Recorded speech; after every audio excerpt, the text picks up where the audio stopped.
The David Pakman Show at davidpakman.com. Sears is an interesting company, and people who know my background working in retail at Circuit City when I was younger know that I have sort of an interest in the retail industry. Sears was once the largest retailer in the world, and now they're reportedly facing bankruptcy, much like Kmart went bankrupt, I think. Toys R Us, but then Toys now R they're Us, coming back. They're coming back online, weird. I guess. Circuit City, I don't think Circuit City, did Circuit City go bankrupt or they just closed because they weren't profitable? I don't remember now. But in any case, Sears hasn't been profitable for nearly a decade. They're $134 million in debt. They have been talking to banks about preparing for bankruptcy filings, according to CNBC. Shares down 20% on the news, and it's just really not good for Sears. And Sears has sort of become the prototypical antiquated retail giant, right? And I think that an interesting comparison is I recently read a very interesting article about Best Buy. Now, Best Buy, when Circuit City was still around and I worked there, salespeople were on commission. Best Buy realized or thought, we don't have to pay commission and actually pay people a decent wage. We can pay like $8.50 an hour or whatever was slightly higher than the minimum wage at the time. It was like 2000, I don't even remember what year it was. But anyway, it was when I was just starting out in college. And it sort of was true, right? Like, yeah, you did probably get better advice at Circuit City to the extent that giving good advice made it more likely that you were going to earn a commission because someone would buy from you instead of going to CompUSA or to Best Buy, where they really didn't care so much about sales because they were just getting paid an hourly wage. But the cost savings for Best Buy of the lower hourly wage ended up blowing Circuit City out of the water. One of the reasons Circuit City ended up folding. Now, Best Buy, by all accounts, with Amazon and online merchants, maybe should be out of business at this point, but they're not because they have developed these in-home experts who go to your house for free. They're testing it in a lot of markets. They just give you advice. You say, you know, I want to replace my TV. I'm thinking about home security or whatever. Looking into a new smart fridge, for Sure, example. a smart fridge or whatever. You don't pay for that visit, but you develop a relationship with someone. It is better in terms of the sort of personalized experience than just going on Amazon and looking at products. And then Best Buy sells stuff, and then they come and install it, and they charge labor fees on that. And so Best Buy has had a sort of resurgence and now is even partnering with Amazon. At one point, you would think Amazon's going to make Best Buy be out of business. Amazon and Best Buy now are partnering on something. I don't remember exactly what. Maybe mini Amazon stores within Best Buys or something. I'm not remembering that detail. Sears has not really gone that way. And I actually, when I was looking for appliances a couple years ago, I actually thought, let me just go see what's going on at Sears. They had all kind of like beeline appliances. So like imagine that like the good Samsung washer that you get at Best Buy and Home Depot or whatever is the WX78929. Sears had the WX72929-C or something like that. And it sort of like seems like it's the same thing, but when you look online, the reviews aren't really good. And it's like, why does Sears have this beeline appliance sort of thing? Anyway, I ended up saying, the delivery was going to take 10 days. I left and ended up getting the stuff elsewhere. Anecdotal experience. But in any case, my experience was that they're falling way behind here. I don't understand the value proposition. The service wasn't particularly good. They had almost nothing in stock. And it seems as though they may be sort of wrapping up. And it's sad because they are one of America's earliest retailers. Yeah, sounds like it has a lot to do with the competition with Amazon. I think Best Buy made the right decision there, which is if you can't beat them, join them. And Amazon's going to continue to take down many of these brick and mortar stores. It could happen certainly with Sears next. And who knows? I mean, people could go from ordering their appliances online through Amazon to Amazon actually setting up brick and mortar stores. Which they've done for books. So, yeah, they've done that. They're at least floating the idea for books. They have at least some of those canceled stores. out their competition, right? Yeah. Borders is now closed, for example. People have no other choice but to either buy their books through Amazon online or maybe one day go into a brick and mortar store. Yeah, I think they have a bunch of the bookstores now where they have like their top selling titles on Amazon. So it's like much more limited supply, of course, than the website, which has like everything. Yeah, I mean, at some point, maybe you would shop via virtual reality. You put on a headset and then you can actually manipulate the washer dryer combo as if Yeah. it's in front of you, and then that makes the Best Buy shopping experience even more irrelevant. I don't And know. then a drone comes and delivers your washer dryer. There That you go. would be quite the feat of technology. It would. Send me your thoughts if you've gone to Sears in the last 5 years. I don't know. And what was the experience like?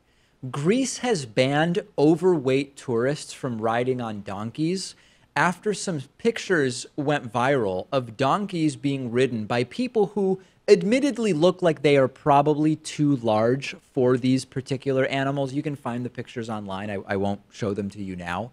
I do believe they blurred out the people's faces because I guess it's sort of offensive to be like, look at this person who's too Yeah. obese to ride a donkey. I would blur out the face of the donkeys too. That's Right, gonna be embarrassing. That's for them. really, if you're the donkey, you're really embarrassed by those pictures for sure.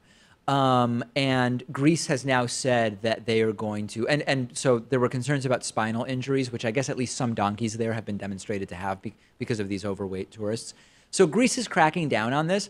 This can't just be a problem in Greece, right? Like donkeys are used in a lot of parts of the world, sometimes for moving stuff and sometimes as sort of tourist things to do.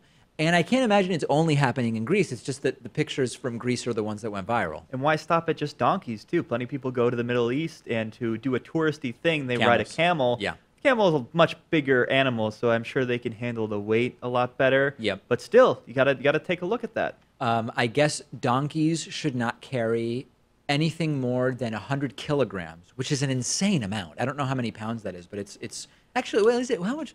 Version.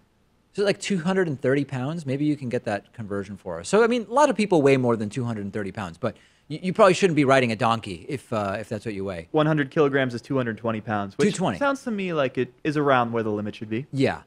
Or 1/5 of their weight, right? So if you have a particularly small donkey and someone weighs more than 1/5 of the donkey's weight, then they also, regardless of their weight, shouldn't be riding the donkey. Okay. Do you know who Nathan Fielder is, the comedian? No.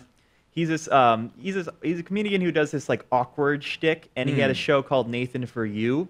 Oh, I've where heard of that. He helps local businesses who are struggling, and he gives them insightful ideas. But the joke is that the ideas end up costing them a bunch of money and just don't really make any sense. Right. And he visited a place that does pony rides. Okay. And the problem that the people running the pony ride business had was that people over a certain weight, let's say 230 pounds, weren't allowed to ride the ponies.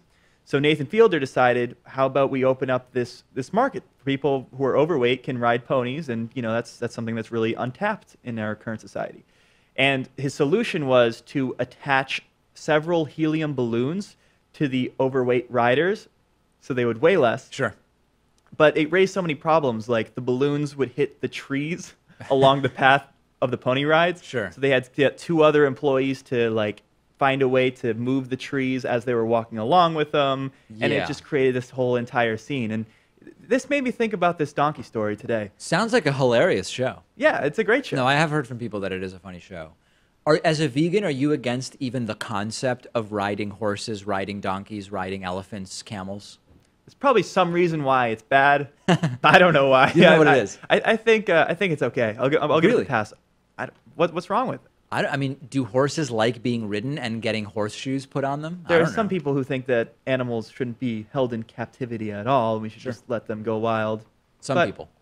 I'll have to look into it. Okay, Pat. But I expect a report by next week as to whether you're for or against riding animals in general, and then we'll maybe evaluate that report. Please cite it properly, not like that James Damore memo.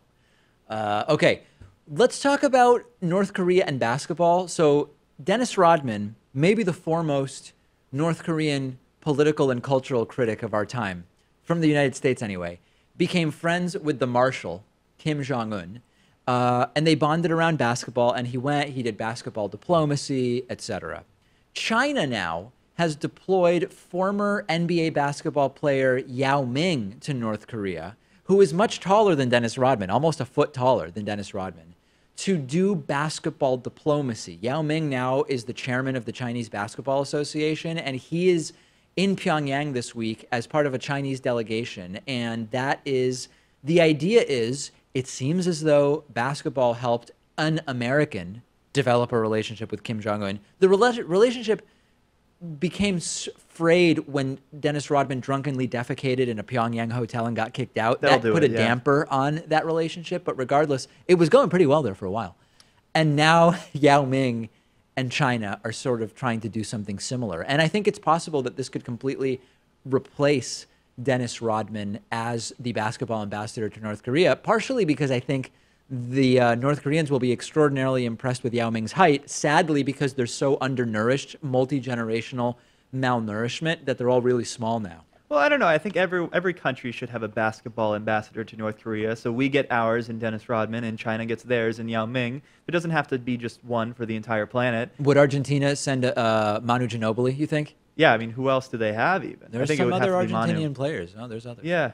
I mean, isn't this kind of crazy how this is the world we live in today, where we have an authoritarian dictator in Kim Jong-un who's also a child, and, you know, he's loved basketball all his life. So, you know, he likes that sort of thing, and maybe this thing appeals to him, but, you know, there's no other way to bridge the gap there and to come to some sort of peace agreement. You have to do it through basketball. There's an opportunity, which is Donald Trump should challenge Kim Jong-un to a one-on-one game of basketball. I assume Kim Jong-un, being like in his 30s, could probably defeat the 70-plus-year-old Donald Trump. But you know who's really good at basketball? Bernie Sanders. I think if we sent Bernie to face Kim Jong-un one-on-one, I think Bernie could actually take him down. His jump shot is really good. Yeah, I mean, anyone can cross over Donald Trump. I think that's pretty clear. And he could get posted up in the paint, too. Sure. You know, I hope it's not the same result that we saw with Ted Cruz defeating Jimmy Kimmel, because that was a real letdown. I was upset for quite a few weeks there. I watched that not long ago, and it's weird. And if people haven't seen this one-on-one game between Jimmy Kimmel and Ted Cruz, I do encourage you to watch it. It's weird is really the only way I can describe it. Yeah, we showed clips of it on the bonus show, I remember. And it was basketball mixed in with political trash talking. Political taunting, yeah. Yeah, it's not a conventional combination. It was this is the new politics. It's the new politic. I like saying that, the new politic. I imagine it with a K on the end, like real politic. That's it for the bonus show. I think we've done enough damage today. Let's sort of put an end to it there. The David Pakman Show at davidpakman.com.